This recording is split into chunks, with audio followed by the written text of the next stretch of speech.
Ce masculin sert avec ses formes et sa structure la vie, la beauté, l'harmonie qui est amenée par le féminin, qui donne l'âme. Je ne vous ai pas dit, l'âme c'est le féminin, l'esprit c'est le masculin.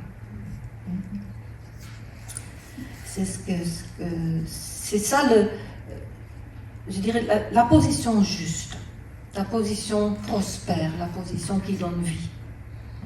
L'âme, le vivant n'est plus là.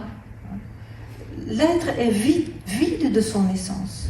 Il est comme suspendu, plus dans son être, plus relié au vivant, à la vie. Détourné vers cette performance, faire une binaire, une quantité amalguée, ramassée sans cesse. Où l'être humain n'est plus en contact avec ses émotions. Et c'est dans ce schisme, en fait, que l'homme qui se détourne de la femme, en fait, a de plus en plus peur de la réaction, en fait, de ce qu'il ne connaît pas. Ce qu'on savait, ce qui nous fait peur, c'est ce qu'on ne connaît pas. Et comme l'homme ne rencontre plus la femme, il lui fait peur, il enferme un peu plus, et du coup encore plus peur d'elle.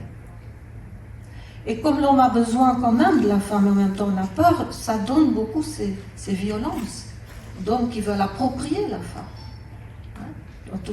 On sait tous les problèmes d'inceste, de problèmes sexuels, aussi comme c'est quelque chose à prendre, quelque chose à s'approprier violemment contre la volonté de l'autre. Ça c'est le propre de la violence, c'est un autre aspect quand le masculin se détourne du féminin, c'est la violence. Violence c'est faire quelque chose contre la volonté de quelqu'un ou sans que l'autre peut communiquer, peut dire. Sans lien, sans féminin. Et nous savons, ça laisse des schismes, ça laisse des blessures dans les personnes, parfois pour des générations.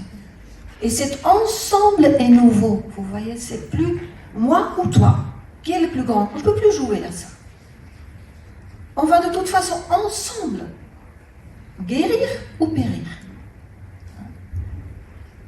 C'est l'ère du collectif, ce n'est plus l'individu qui prime, mais c'est le collectif qui prime. Nous évoluons chacun pour le bien de tous. Un seul ne peut plus survivre, un seul ne peut plus faire un bien dans ce monde. L'amour est plus grand, tu vois que la dichotomie du bon ou du mauvais. Bon ou mauvais disparaît. Qui est victime, qui est bourreau, ça disparaît. Le même grandit. On est des êtres humains. Les mêmes, ça m'émeut toujours.